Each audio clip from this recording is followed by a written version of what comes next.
Dans notre ronde des philosophes, nous accueillons aujourd'hui Monsieur Épicure, Monsieur Socrate, Monsieur Hobbes, Monsieur Spinoza, Monsieur Rousseau.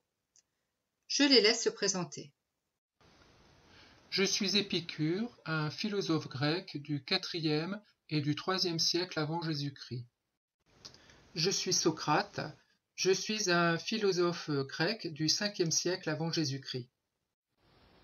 Je suis Thomas Hobbes, je suis un philosophe anglais du XVIIe siècle.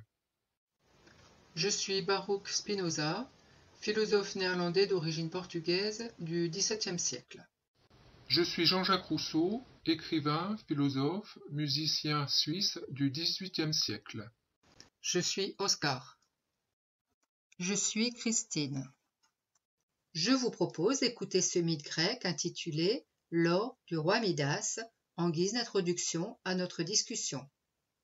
Midas était le roi de Phrygie, une région qui se trouve dans le centre de l'actuelle Turquie. Un jour qu'il se trouvait dans son jardin, il tomba nez à nez avec Silène qui s'était égarée après une nuit de beuverie. Midas décida de lui offrir l'hospitalité et le conduisit en son palais. Il lui donna à manger et à boire. Bizarrement d'ailleurs, quelle idée de donner à boire à quelqu'un qui a déjà trop bu. Enfin, c'est ainsi que procéda Midas afin d'aider Silène à recouvrer ses esprits. Il se trouve que Silène avait élevé Dionysos, le dieu du vin. Tiens, ceci explique peut-être cela. Toujours est-il que Midas ramena son nouveau compagnon auprès de Dionysos.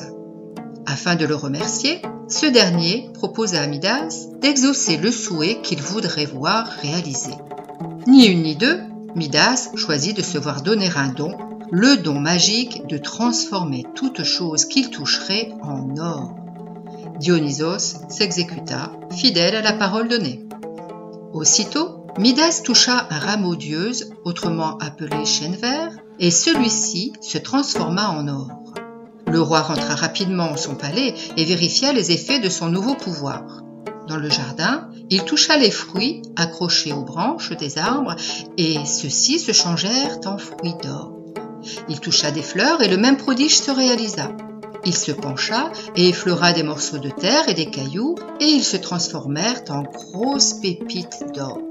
Midas décida de parcourir son royaume d'est en ouest, du nord au sud, pour en transformer chaque parcelle en or et pour cela, il se rendit dans les écuries afin de se hisser sur son cheval.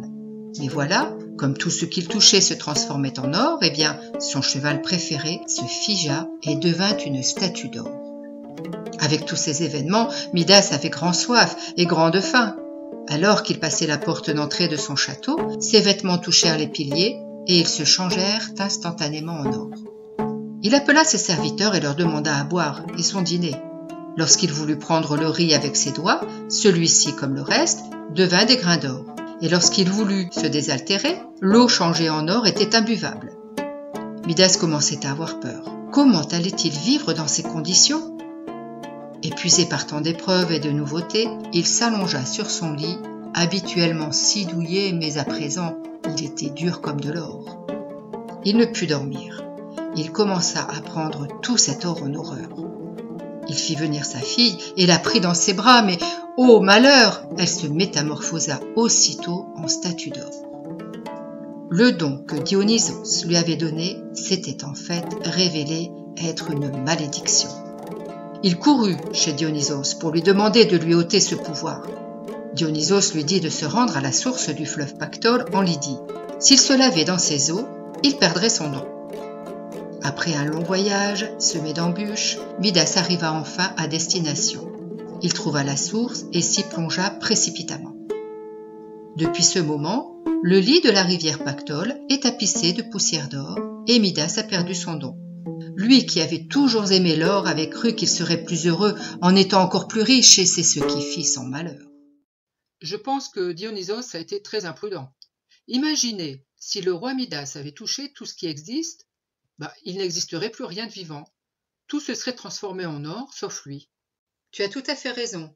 Peut-être que Dionysos lui aurait retiré son pouvoir avant, mais il a quand même pris un gros risque. Et s'il lui avait enlevé son pouvoir, il n'aurait pas tenu sa promesse. Donc dans cette histoire, Midas, qui était déjà très riche, désirait l'être encore plus. Nous pouvons penser que pour lui, si son désir d'être riche est exaucé, alors il est plus heureux, il a plus de bonheur. Pour être heureux, faut-il satisfaire tous ses désirs? Le bonheur est un souverain bien. Qu'est-ce que c'est un souverain bien? Cela veut dire que c'est le but final dans la vie, celui que poursuit tout être humain. Mais pour parvenir au bonheur, il faut savoir distinguer les bons et les mauvais désirs. Et comment fait-on cela? Parmi les désirs, il y a ceux qui sont naturels et les autres qui sont vains ou inutiles.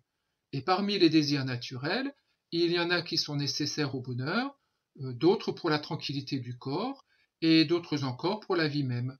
Par exemple, lorsque tu décides d'assouvir un désir, tu dois tenir compte de garder ton corps en bonne santé et ton âme tranquille, sans trouble. Et ainsi, ta vie sera heureuse. Si tu choisis un plaisir qui en fin de compte te donnera de la peine, il ne faut pas faire ce choix. Par exemple, tu choisis de manger une grande quantité de gâteaux. Cela te fera plaisir, mais au bout du compte, tu as une indigestion. Et parfois, on choisit quelque chose qui nous donne de la douleur, mais après, nous aurons un grand plaisir. Ah oui, comme quand je m'entraîne à une course. J'ai mal aux muscles, j'ai des courbatures, je suis fatigué, mais au final, je suis super content d'avoir amélioré mes performances. Ça me fait drôlement plaisir d'avoir progressé. Oui, tout cela pour dire que chercher le plaisir, c'est un bien, mais tout plaisir n'est pas à rechercher. Ça dépend du prix que ça coûte et de ce que cela occasionne. La douleur est un mal, et pourtant toute douleur ne doit pas être évitée. Par exemple, tu te fais opérer et tu ressens de la douleur après l'opération, mais c'est nécessaire pour te guérir. Il vaut mieux avoir une vie faite de tempérance plutôt que de répondre à tous ses désirs. Qu'est-ce que c'est la tempérance? Cela veut dire modérer ses plaisirs, contrôler les excès. Supposons qu'il y ait deux hommes qui possèdent chacun un grand nombre de tonneaux.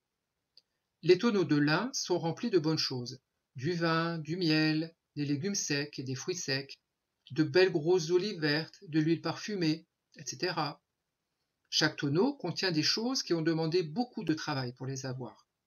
Une fois que cet homme a rempli ses tonneaux, il n'a plus à s'en occuper, et quand il pense à ses tonneaux, il a l'esprit tranquille. L'autre homme pourrait avoir les mêmes choses, mais comme ses tonneaux sont percés ou fissurés, il est obligé de les remplir sans arrêt, jour et nuit, et cela lui demande beaucoup de travail. Il faut cultiver, ramasser, presser, faire sécher. Les tonneaux qui ne se vident jamais représentent la vie saine d'un homme raisonnable. C'est une vie modérée. Il n'a plus à s'occuper de ses tonneaux puisqu'il a fait des provisions et il ne les gaspille pas. Il en profite peu à peu.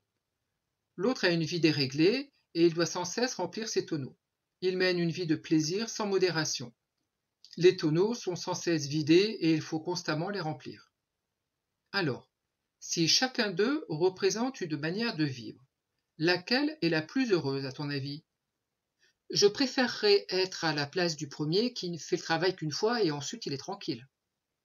Je suis de ton avis. Certains pensent au contraire qu'il n'a plus de plaisir, qu'il n'éprouve plus ni joie ni peine, tandis que l'autre a une vie de plaisir. Il laisse se vider ses tonneaux et il verse et reverse sans cesse des choses pour les remplir. Mais alors, ça veut dire qu'une vie ordonnée, c'est une vie heureuse? Moi, je dirais que c'est plutôt une vie ennuyeuse. Si, comme le deuxième homme, nous choisissons une vie ayant pour but d'assouvir sans arrêt de nouveaux plaisirs, alors c'est sans fin. C'est comme vouloir remplir d'eau un tonneau percé. Dès qu'un plaisir est satisfait, un autre arrive et on court sans cesse à assouvir des désirs. C'est une course au plaisir qui ne s'arrête jamais. C'est fatigant et nous ne sommes jamais satisfaits ou très peu de temps et très vite nous désirons autre chose. C'est pourquoi il vaut mieux une vie mesurée et limitée. Ce que montre cette petite histoire, c'est qu'en ayant moins de désirs ou des désirs moins importants, nous n'éprouvons pas le besoin de chercher à en satisfaire toujours plus, et ainsi nous sommes plus heureux car nous sommes contentés. Ah oui, c'est comme lorsqu'on a un nouveau téléphone ou un nouveau jeu, et que 6 mois ou un an après, on en veut un autre. Oui, c'est sur cela que joue la publicité. Elle suscite constamment des désirs pour vendre de nouveaux objets. La cause de la recherche du bonheur parfait, c'est le souci continuel d'acquérir toujours plus de puissance, toujours plus de pouvoir. Les humains veulent une vie heureuse et être sûrs de la garder. C'est pour cela qu'il leur faut toujours plus. Je vivais à une époque où les dirigeants des pays étaient des rois. Les rois, dont la puissance était la plus grande, orientaient leurs efforts pour garantir cette puissance. Pour cela, ils créaient des lois et faisaient des guerres. Et quand ils avaient acquis ce qu'ils voulaient, ils continuaient, car un nouveau désir succédait à l'ancien. Pour les uns, c'était le désir de gloire lorsqu'ils triomphaient. Pour les autres, c'était le désir d'une vie facile ou des plaisirs physiques. Et chez d'autres encore, c'était le désir d'être admirés ou flattés pour leur bonne performance dans tel art ou dans leur intelligence. On retrouve ce genre de comportement chez de nombreuses personnes. Mais en même temps, le plaisir ne peut-il pas être bon pour nous? Lorsqu'on est heureux, on se sent mieux, on a plus d'énergie et l'envie d'entreprendre. Prendre du plaisir est une bonne chose. Prendre soin de soi, se réconforter, réparer ses forces grâce à de la nourriture et des boissons agréables, prises avec modération, prendre plaisir à respirer de doux parfums, à regarder une belle nature, à écouter de la bonne musique, à aller au spectacle. Tout ça, c'est une bonne chose. La joie augmente notre puissance d'exister et la tristesse la diminue. Oui, tant que nous ne sommes pas gouvernés par nos désirs. La vie procure des plaisirs et c'est une bonne chose que de les apprécier. Vous dites justement que les boissons agréables sont à prendre avec modération. Par exemple, quelqu'un qui boit trop d'alcool se fait du tort, non seulement pour sa santé physique, mais aussi pour sa santé mentale et dans ses relations avec les autres. Désirer suffit. Il n'est pas nécessaire de réaliser ses désirs. Que voulez-vous dire, monsieur Rousseau? Je vous explique ma pensée. Quand nous désirons, nous nous attendons à devenir heureux, nous avons l'espoir d'être heureux. Cet espoir suffit. Par contre, si tous nos désirs se réalisent, que nous n'avons plus rien à désirer, quel malheur! C'est comme rêver d'aller dans un pays étranger. Le désir d'y aller peut suffire, et si ce désir est réalisé, l'espoir d'y aller n'existe plus. L'attente d'être heureux n'existe plus. Le désir que nous avons fait travailler notre imagination, c'est comme si nous l'avions vraiment et nous pouvons transformer, ajouter, enlever tout ce que l'on veut. Mais si on reste seulement dans le désir, c'est un bonheur qui n'est pas réalisé, il est imaginaire et il n'est pas réel. En fait, c'est rêver sa vie, mais pas la vivre. Ta remarque est très intéressante. Parfois, quand on atteint son but, il arrive qu'on éprouve moins de satisfaction que l'on croyait, et parfois, lorsque notre désir est assouvi, aussitôt nous désirons autre chose, au lieu de savourer pleinement ce qui vient de se réaliser.